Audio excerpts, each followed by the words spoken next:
Sejam bem-vindos para mais um episódio do nosso podcast Radar Logístico. E hoje nosso convidado especial é um amigo e parceiro da Lacerda Connect, Alberto Malta. Alberto vem trazer para nós todo o seu conhecimento voltado para ESG. É fundador da empresa Office ESG, conselheiro consultivo, consultor, palestrante e mentor. Dedicou ao longo de 20 anos da sua carreira a educação, saúde e governança. Seja muito bem-vindo, meu amigo, ao nosso podcast. É uma honra recebê-lo. Querida Daniele, equipe do podcast Radar Logístico, que prazer estar aqui entre vocês para falar de um assunto que é meu propósito de vida, falar sobre o ESG. Muito obrigado pelo convite. Imagina. Mas antes, fale com suas palavras sobre você, sua trajetória. Então, Dani, obrigado aí pela breve apresentação. Eu venho do segmento da educação, mas também atuei como consultor na área da saúde no passado, mas especialmente de 10 anos para cá, venho me dedicando às práticas de sustentabilidade. Inicialmente, as práticas ambientais e sociais, posteriormente, as de governança, porque dentro do ESG, como a gente costuma dizer, o G é a última letra da sigla, mas é a primeira que as empresas precisam se acomodar para realmente criar a estratégia ESG. Fundei a empresa, a Office ESG, que hoje a gente trabalha com consultoria, implantando jornadas ESG. Temos um braço de educação, que é o nosso ESG Connection, que é o podcast que nós temos, inclusive já vou deixar o convite para você. E temos também um braço de tecnologia que nós estamos desenvolvendo e aí dando andamento a esse microecossistema de soluções para a sustentabilidade. Bacana. Alberto, explica para nossos, para quem está nos assistindo, o que seria ESG? Pois é, Dani. O ESG já tem quase 25 anos e ainda é pouco conhecido no Brasil. Nós já estamos aqui em São Paulo, mas mesmo aqui a gente conhece pouco e entende pouco dessa sigla que está cada vez mais presente, tanto no mundo dos negócios e agora na agenda do regulador, na agenda do governo. ESG, a sigla significa, o E é de environment, significa meio ambiente, social de social e G de governança, que é governança. Mas tem um conceito mais aprofundado, Dani, que a ABNT trouxe para nós há um tempo atrás e que integra mais essa ideia do ESG integrado no negócio. O que é o ESG? É um conjunto de práticas sociais, ambientais e de governança que, integrado aos negócios, fornece uma análise de riscos e oportunidades para que as empresas sejam mais sustentáveis ao longo do tempo. Veja que nesse conceito, ESG é risco, mas também é oportunidade. E é isso que a gente está começando a ver no nosso cotidiano. O empresário precisa olhar para as práticas ESG sob esse prisma, não o prisma, às vezes, superficial, de modinhas ou ideologias que estão aí no mercado. ESG é uma estratégia financeira que hoje nós entendemos que é possível integrar na gestão do negócio para entregar para as empresas perenidade, longevidade e o que é melhor, Daniela, valuation. ESG aumenta o valor das empresas. O empresário precisa entender isso, porque às vezes é como um ativo na bolsa de valores. É uma ação. Ela vai valorizar ou não. O ESG integrado na empresa, a tendência é que essa empresa valha mais do que ela sem o ESG. É importante você falar sobre isso.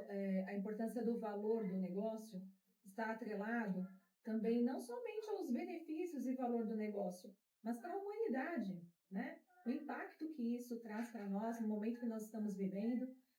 Alberto, você poderia compartilhar conosco uma experiência, né? O nosso canal, como vocês sabem, é voltado para o setor logístico, que o Alberto faz um trabalho muito bacana para pequenas e médias empresas, mas também para empresas grandes voltadas para o ESG.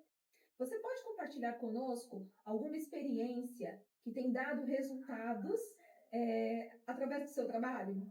Claro, perfeito. Dani, antes de falar da experiência, os nossos telespectadores precisam entender uma coisa. ESG é cliente.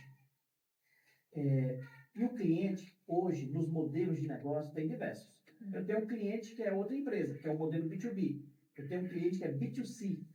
Eu tenho um cliente que é o governo, que é o B2G. Eu vou trazer aqui uma experiência que eu vivi, né? E eu tenho vivenciado e que fala muito disso. Eu tenho um primeiro cliente que nós entregamos agora em 2026, o segundo relatório ESG. Inclusive foi a semana passada. Nós estivemos lá e esse cliente é indústria, em reunião de conselho, está muito claro. Relatório ESG vai para onde? Bancos, clientes e para o público interno.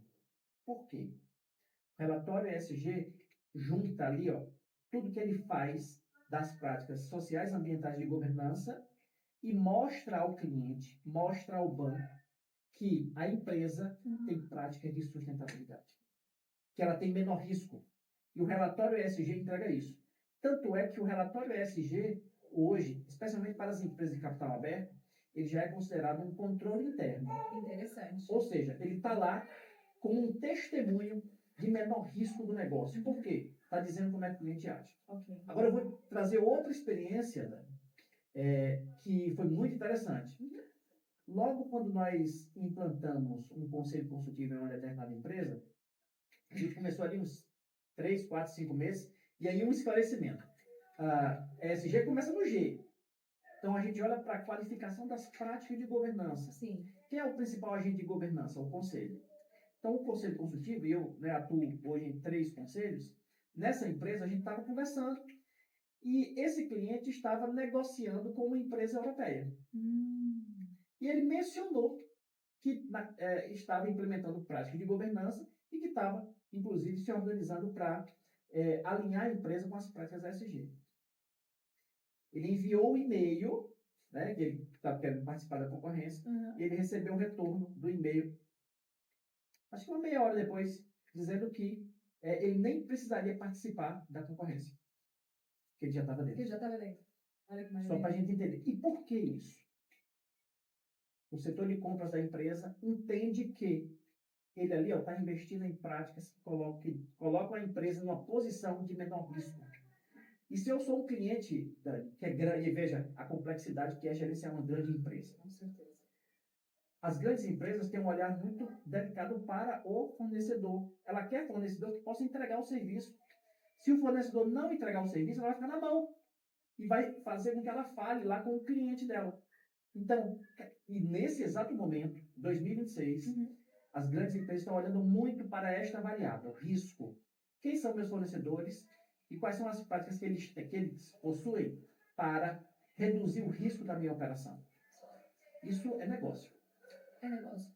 Aliás, assim, é minha rotina, né, Alberto?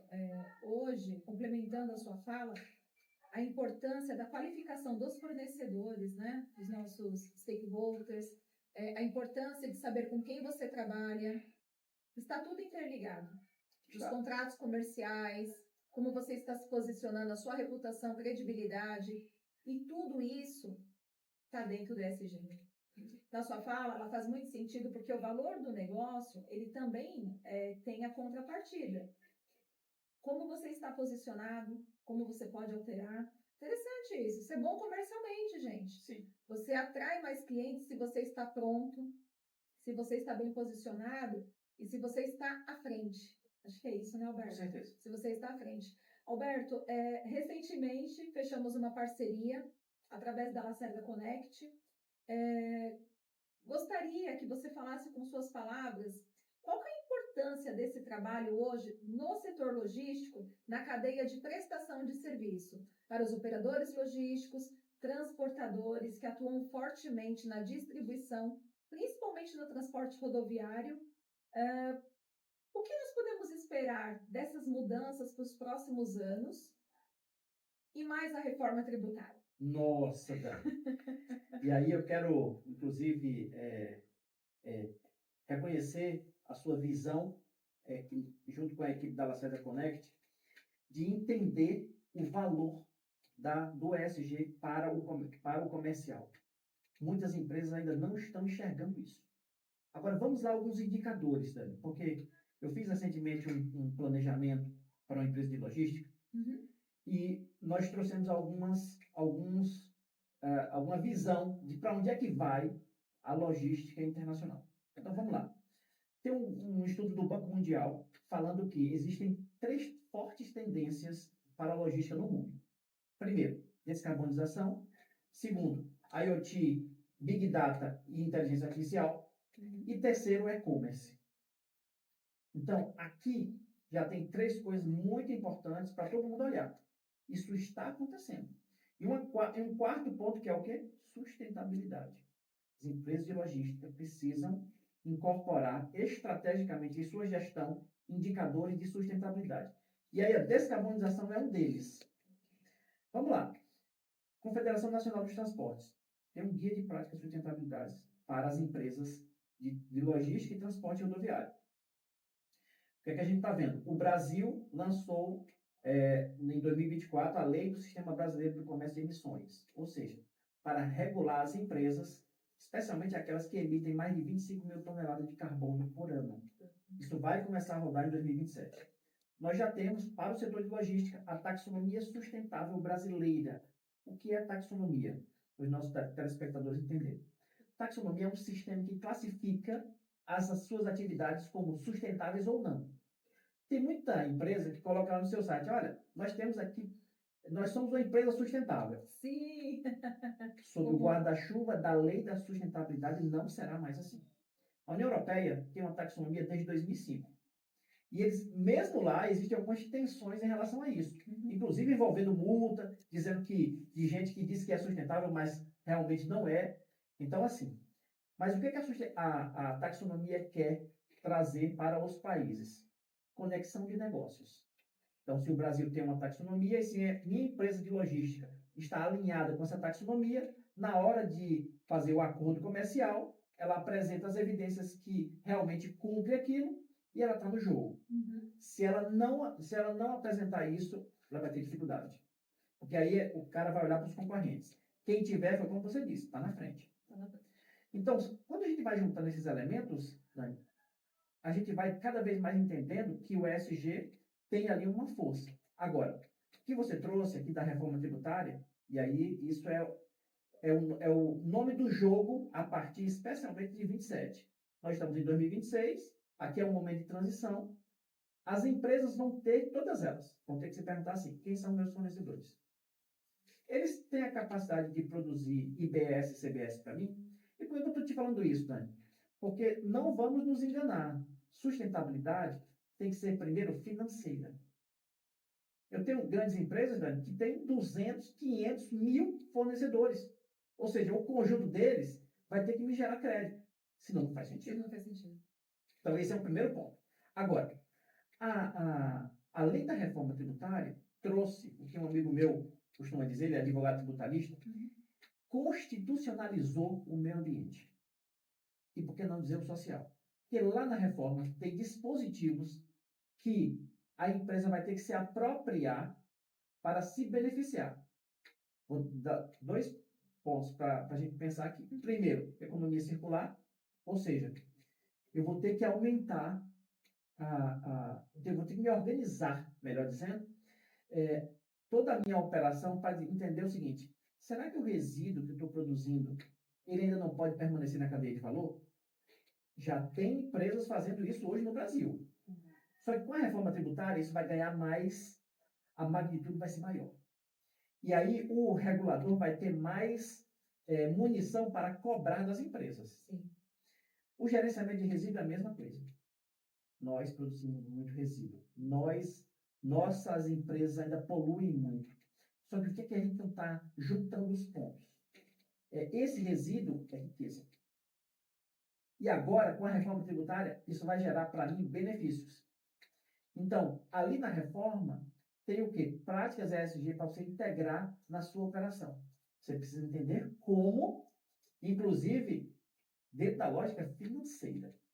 Interessante. E falando sobre reciclagem, importante, tão importante. Vou trazer aqui para vocês, telespectadores, uma dinâmica. Você topa, Alberto? Na hora, com certeza. Uma dinâmica de forma clara, para que você tenha conhecimento e consiga entender como aqui para nós o produto é importante, como você pode se creditar, como você pode fazer o descarte, reciclar, né, Alberto? É isso aí. Eu trouxe 2 produtos, ok? Acho que dá para vocês verem aqui, né? Suplemento e aerosol, desodorante. Para nós, do setor logístico, nós atuamos tanto com o transporte desses produtos, fazemos a distribuição, como também somos responsáveis por estocar esses produtos. E na nossa realidade, né, Alberto, hoje da Lacerda Connect, nós trabalhamos com 3 níveis de cliente.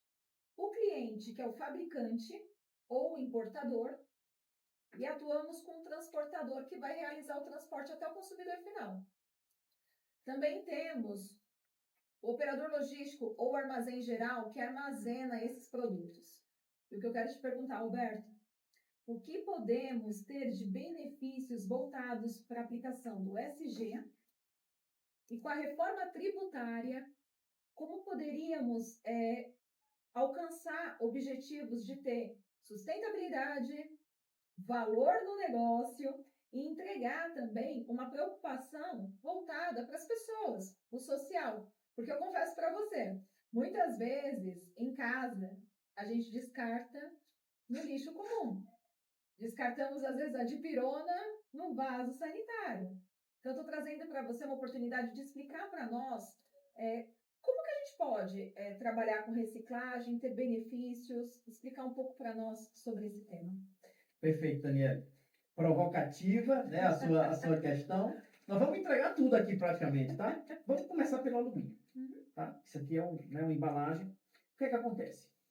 Esta empresa que produz, né, esse aerosol, esse aqui é um material que tem alumínio e tem plástico aqui. Sim. O que é que acontece? Brasil recicla 99% do seu alumínio. Para essa empresa, quando ela produz aqui, e aí são milhares, se a gente for olhar, né? Milhares de desodorantes aerossóis, né? Todo dia sendo produzidos. Você imagina que isso aqui, mesmo vazio, ele tem um valor. Ele é alumínio. Ele pode voltar para a cadeia de reciclagem. E aí o que acontece? Nós já temos, e aí ó, olha que a gente estava falando do ESG. Ele tem benefício para a empresa, mas o regulador está incorporando as práticas do ESG dentro da normatização. Ou seja, nós já temos hoje decreto de logística reversa, né, dizendo que, e aí a própria reforma tributária já traz isso também no seu bojo, dizendo que este produto precisa voltar para o fabricante. E veja, por que ele vai voltar para o fabricante? Ou pelo menos o fabricante vai ter que ter mais empenho em dar um direcionamento sustentável ao resíduo. Entendi. Então, o que o fabricante vai precisar fazer? Ele vai ter que organizar a ida e a volta dessa matéria-prima para que ela possa continuar produzindo riqueza. Estou falando aqui de quê? Gases e emissão de efeito estufa, emissão de gases de efeito estufa, gerenciamento de resíduos e economia circular. 3 práticas ESG dentro do meio ambiente. Então, o que é que acontece? Quando este alumínio voltar para o fabricante, o que é que vai acontecer? E aí vai ter medidas que ele vai dar transparência a isso, para ele mostrar para o regulador que o produto está indo, mas está voltando e eu estou dando um direcionamento sustentável. Aí, esse material volta para a cadeia produtiva. Pode voltar para ele ou pode voltar para outros agentes. Por exemplo, isso aqui é plástico.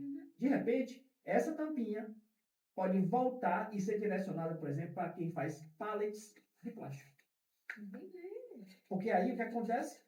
Ele continua na cadeia produtiva, ele não vai para o lixão, como infelizmente ainda vai hoje. Então, 2 matérias-primas, retorno. Agora veja. Um detalhe. Se a gente pegar aqui esse tubo, tem aqui, ó, ele já tem um selinho, dizendo, por favor, recicle. Mas essa mensagem é para o consumidor. Isso que eu acabei de dizer, quem vai fazer são as empresas. Ou seja, as empresas envolvidas, e aí, Tânia, é importante dizer, tem oportunidade para as empresas de logística, isso é um novo mercado, logística reversa. Agora, para fazer parte da logística reversa, Dani, o que é que a empresa tem que provar? Ela tem que provar que tem práticas ESG. Para quê? Para garantir ao fabricante que a cadeia dele, ele está investindo em descarbonização. E aí não é o Alberto que está dizendo. Descarbonização é tendência para os negócios da logística a partir de agora.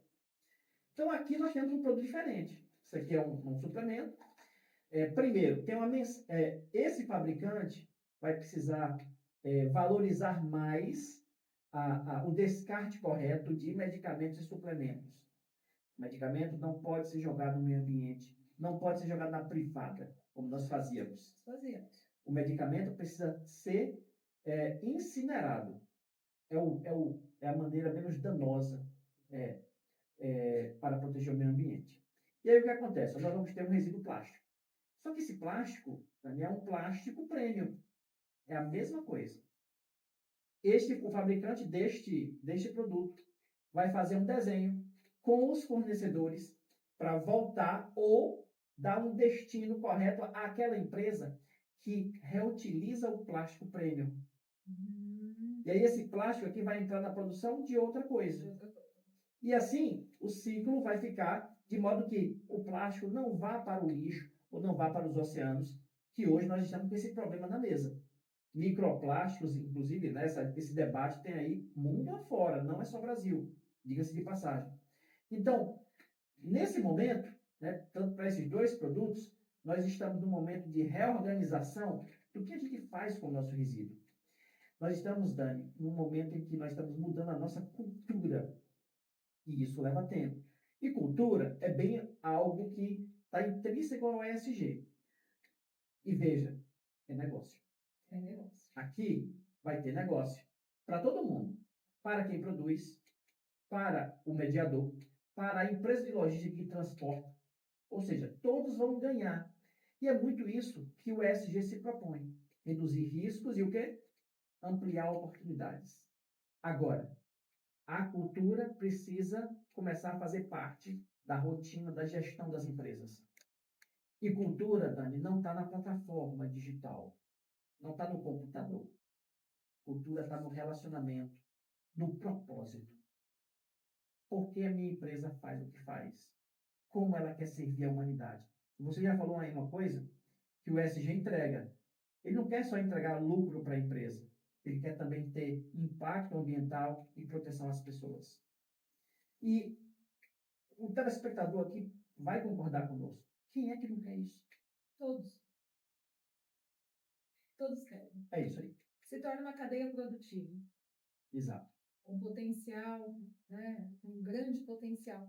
Alberto, falando sobre a importância das pessoas nesse processo, eu observei que a sua metodologia ela é diferente. O SG de modinha é bem diferente da metodologia que você vem oferecendo e vem aplicando dentro do nosso setor.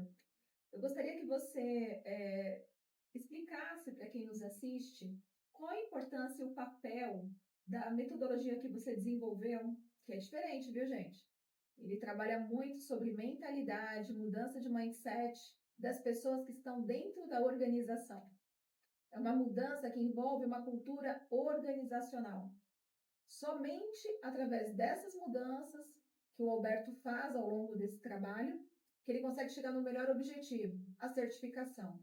E as pessoas querem começar pela certificação. Pelo selo. Né? Pelo selo. Eu vejo muito isso na internet e através do trabalho do Alberto eu consegui entender a diferença. Você poderia explicar um pouco melhor sobre isso? Claro, Dani. Eu já vivi essas experiências. Né? Não é selo. Com todo respeito aos selos e às certificações, temos certificações hoje, inclusive ISO. A BNT lançou uma norma de sustentabilidade para produtos e serviços, especialmente para a indústria. Foi lançada agora em 2026. Mas não pode começar pela certificação, tem que começar pela prática, pela gestão da mudança.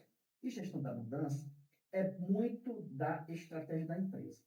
O ESG, ele propõe algo, e talvez por isso muita gente resiste. Ele propõe transformação, Daniel. E transformação não é fácil para ninguém. Aquela transformação, eu vou dar um exemplo bem simples aqui. Vamos para a academia.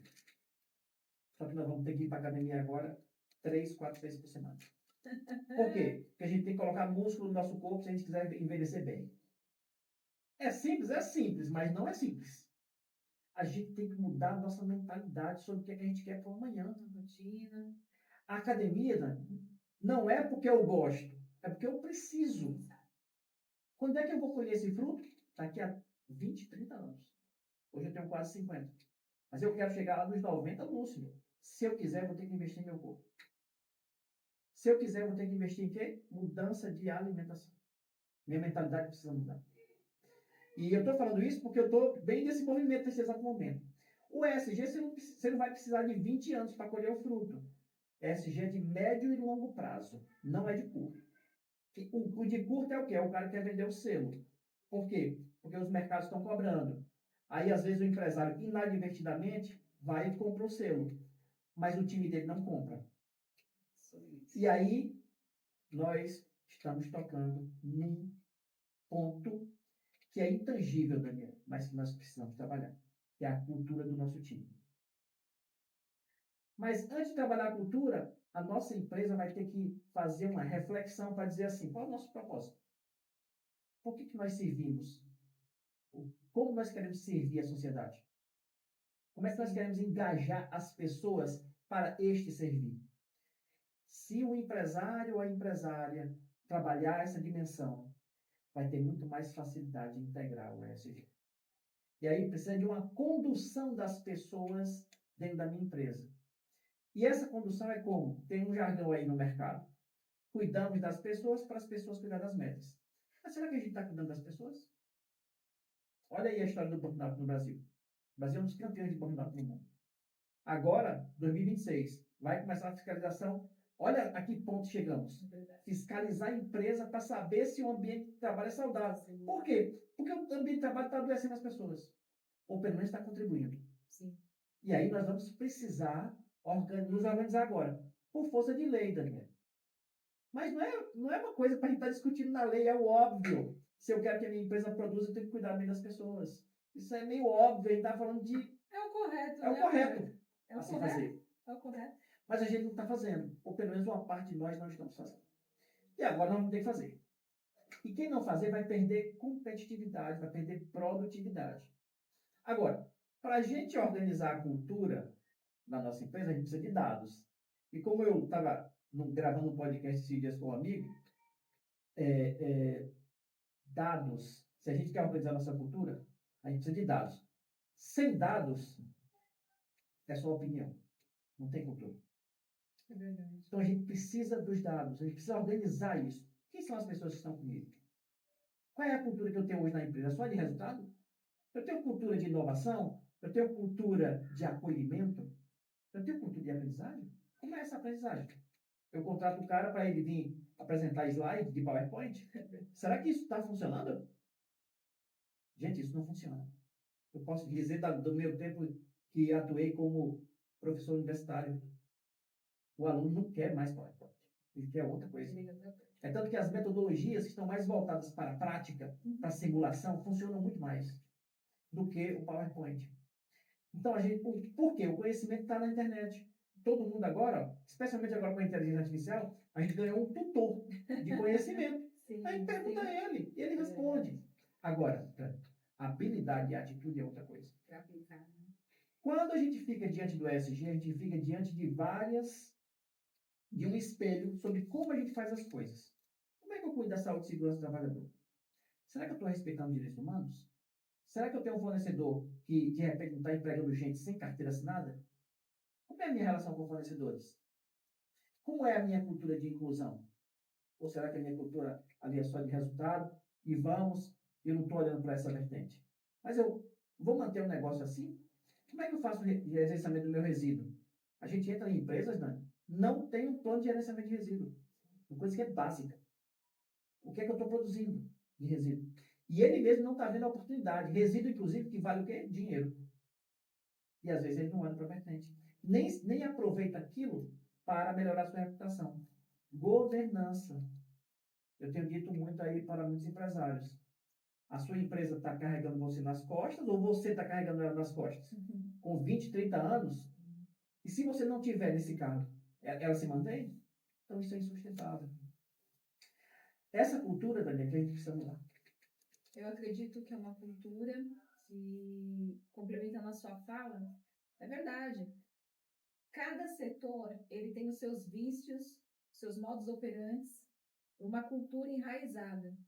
Isso. Hoje, nós sofremos muito na área das transportadoras que só é falado sobre combustível, sempre tá difícil, o frete é alto, o diesel aumentou, a tabela tá alta, não consigo aplicar uma diária, não consigo falar sobre pernoite, mas é pouco falado sobre boas práticas, sobre como atender melhor, como trabalhar a organização, né, por inteiro, os setores, as culturas. Isso é muito importante. Alberto, trazendo ainda sobre esse tema, você enxerga que as empresas nacionais e multinacionais hoje, falando do cenário do Brasil, elas estão entendendo sobre isso, sobre essa mudança, que agora não é só uma mudança, existe lei, né, uma regulamentação. Você está vendo isso de forma otimista ou você ainda acha que ainda estamos num caminho patinando, vai ser difícil, vai ser um desafio difícil para nós nesse cenário? Dani, por tudo que eu estou lendo, vai ser difícil.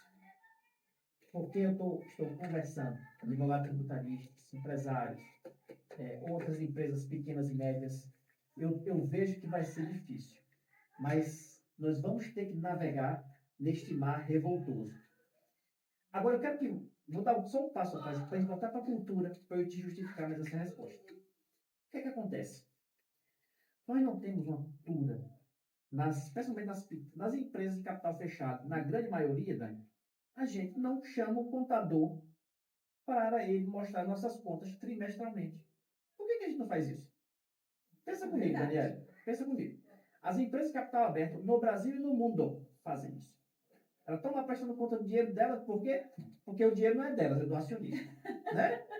As pessoas compram as ações e elas fazem. Agora nós, empresas de capital fechado, a gente olha nossas contas.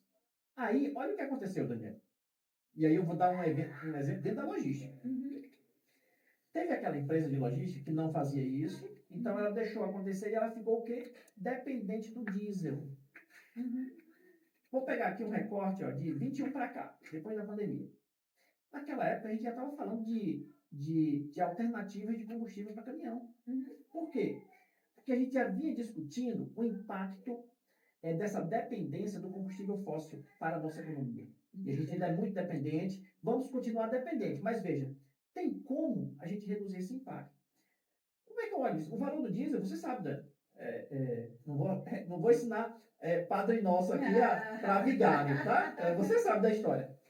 Diesel é um grande peso nas contas de uma empresa de transporte rodoviário. O que é que algumas empresas de transporte fizeram? Vamos tornar nossa frota híbrida. Então, Dani, por tudo que eu estou lendo e com quem eu estou conversando, eu estou vendo um cenário difícil. Nós estamos enfrentando um momento de transformação. Eu vou até fazer uma brincadeira aqui para a gente descontrair. Foguete está dando ré. Tem metrô andando sem trilho. Táxi não vai ter mais motorista.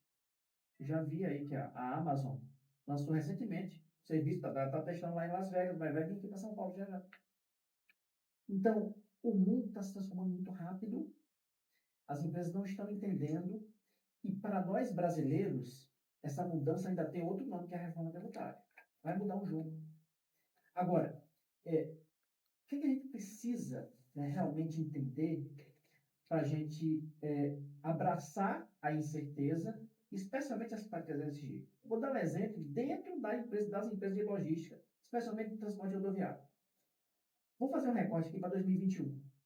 Vou pegar duas empresas, uma de logística, de transporte rodoviário, que adotou prática de sustentabilidade, e outra que não adotou. Que não adotou lá atrás, ou seja, continuou com o diesel, dependendo dele. E você sabe, não é, Daniela? Não vou ficar ensinando aqui Padre Nosso a vigário. O diesel tem grande impacto na receita, nos custos, aliás, operacionais de uma empresa. Sim. Então, eu olhando para aquilo, eu tenho que começar a refletir.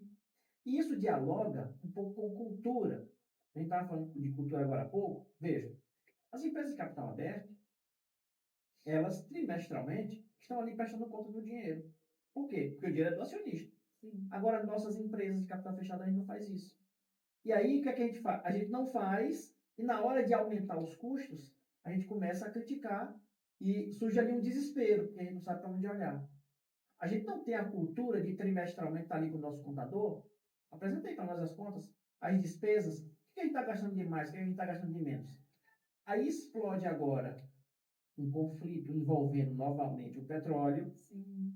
Aquela empresa que dependia do diesel, ela está refém disso. E ela está agora desesperada, por quê? Ela está tendo que renegociar contratos. Vai dar para passar tudo para o cliente, Dani? Não vai dar. Ela vai ter que abrir mão da sua margem para ela manter o cliente. Pelo menos por enquanto. Né? Vai tensionar, Exato. mas os contratos antigos, ela vai ficar difícil repassar para o cliente. E repassar o preço para o cliente é difícil. Isso naturalmente já é. Pode começar. Você é comercial, Dani, né? Agora, teve aquela empresa que há 5 anos atrás disse assim: nós vamos ter que começar a incorporar práticas ESG. E aí ela, não somente uma coisa, mas ela olhou para várias vertentes, mas qual foi uma vertente que ela usou? A gente gasta muito com diesel. Vamos tornar nossa frota híbrida? E eu tenho exemplo dessas empresas hoje, que tem o quê? Tem caminhão elétrico, tem a biodiesel, tem gás biometano, tem o gás natural. E tem o próprio diesel. Essa empresa, Dani, está menos exposta ao aumento dos preços agora. Você há de concordar comigo. Então, olhar para o ESG dessa maneira estratégica é o que a gente está falando sobre integrar ESG na gestão. Então, as empresas precisam desse pensar, dessa transformação de como a gente faz as coisas. E é verdade, chegamos até aqui de uma determinada forma. Mas será que nós vamos continuar? E eu ainda pergunto mais. Tem muitas empresas no século XXI usando metodologia do século XX. Olha, todo dia, essas empresas que antes eram poderosas, que tinham grande parcela do mercado, faz bem, quebra. Por quê? Por causa dessa miopia. Eu acho que estou fazendo certo, mas isso tem limite, tem data de validade. E tem empresa, Daniela, que quebra fazendo certo. Por quê? Porque não está inovando. E eu digo muito, ESG é inovação. Ponto importante, ponto importante. Falando sobre combustíveis, eu li uma matéria sua no LinkedIn, Sim. Inclusive um artigo falando sobre isso, e vejo, Alberto, que existe uma transição e cada organização tem a sua cultura e também tem o seu processo. Nem sempre sair do diesel e ir para o elétrico é o recomendado no seu cenário. Verdade. Eu li o seu artigo e me fez refletir muito, porque é o nosso cenário hoje. As pessoas vão para a internet e colocam coisas que é marketing, gente, é mídia, é modinha. E esse assunto é uma coisa que vocês precisam tratar dentro das suas empresas. Eu li, achei interessante, passamos por um cenário de uma transportadora que o ideal não era uma mudança 100% para elétrico. Sim. Uma frota grande, envolve custo, análise, planejamento. Pensando assim, Alberto, como poderíamos ajudar essas transportadoras a não fecharem com consultores, consultorias, e realmente ter uma boa orientação do que é recomendado para eles? Você pode, lógico que eu vou passar, né, a OBS ESG, mas os seus artigos, eles enriquecem o nível de conhecimento. Então, eu gostaria que você falasse um pouco mais como você percebeu oportunidades dessas transportadoras entre os desafios e o que é recomendável para cada cenário. Pois é, Dani. Muitas consultorias vendem transformações automáticas. Eu não acredito nisso. Eu tenho um pressuposto, e você usou um termo que é bem esse termo, transição. Não dá para sair do diesel para o elétrico. Para muita gente isso é impossível. Fora dizer o custo do caminhão elétrico, o seguro do caminhão elétrico, então isso é muito caro. Agora, o empresário precisa olhar para especialmente para o seu demonstrativo financeiro, para a linha lá das despesas e começar a justamente pensar nessa transição. Como é que eu posso fazer? Será que eu posso hoje comprar pelo menos não vou falar nem comprar, vou falar em converter meu caminhão em gás natural. Tem empresa fazendo isso no Brasil. Ou seja, eu já vou ter um peso a menos e vou começar a testar. Tem linha de financiamento para aquisição de caminhões hoje a biometano. E olha que o biometano está avançando rápido. São Paulo tem 3 plantas.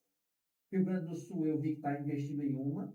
Ou seja, por quê? Porque é algo que tem um custo menor. A própria Petrobras já está se juntando aí com o agro. Por quê? Porque ela quer produzir biometano. E faz todo sentido para nós. E a gente tem essa cadeia aqui, né? Exatamente. Exatamente. Mas esta transição, Daniela, ela precisa ser pensada dentro da empresa ao nível da governança. E aí o que acontece? Nós temos uma dificuldade também cultural. Culturalmente, nossas empresas só tratam de gestão. Quando a gente vai para a governança, que a gente olha ali para as outras variáveis como acordo de sócio, gerenciamento de risco. Quantas empresas, Daniela, de capital fechado, possuem uma planilha de controle dos riscos corporativos? As pessoas não sabem nem o que é. Fala de risco, mas fala de uma camada muito superficial. Será que tem um planejamento estratégico? Para onde é que minha empresa vai daqui a 5 anos? Eu tenho que entender isso. E isso está acima do ESG. O ESG vem depois. Depois que eu defino para onde é que a minha empresa vai. E no Brasil, a gente tem alguma parte dos empresários no Brasil tem aquela cultura do imediatismo. Sim. Esses estão fadados a errar. Quem está investindo no médio prazo está colhendo. Só que esse cara que investe no médio e no longo prazo, normalmente ele não aparece na televisão. Ele está ali, é aquele empresário que está conseguindo conquistar o espaço que é dele de uma maneira sustentável, sem corre-corre. Ele está desenvolvendo o quê? Uma visão proativa do que uma visão reativa. Mas para eu fazer isso, Daniel, eu preciso incorporar mais as práticas de governança para qualificar meu processo. E parece, né, uma coisa complexa, mas não é.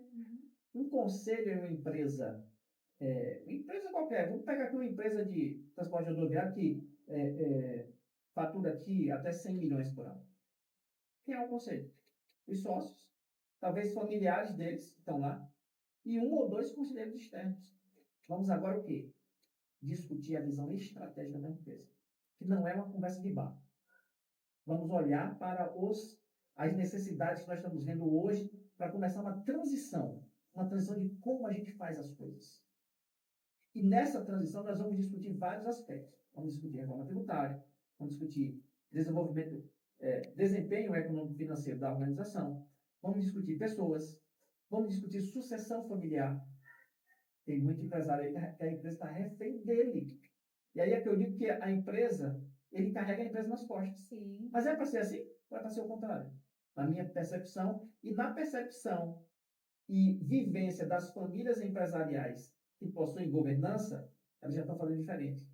A empresa que carrega a família, não o contrário.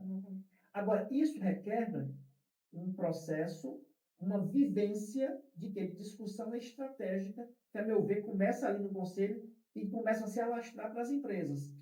Nas empresas que eu venho acompanhando, eu estou falando do que eu estou vendo e vivenciando.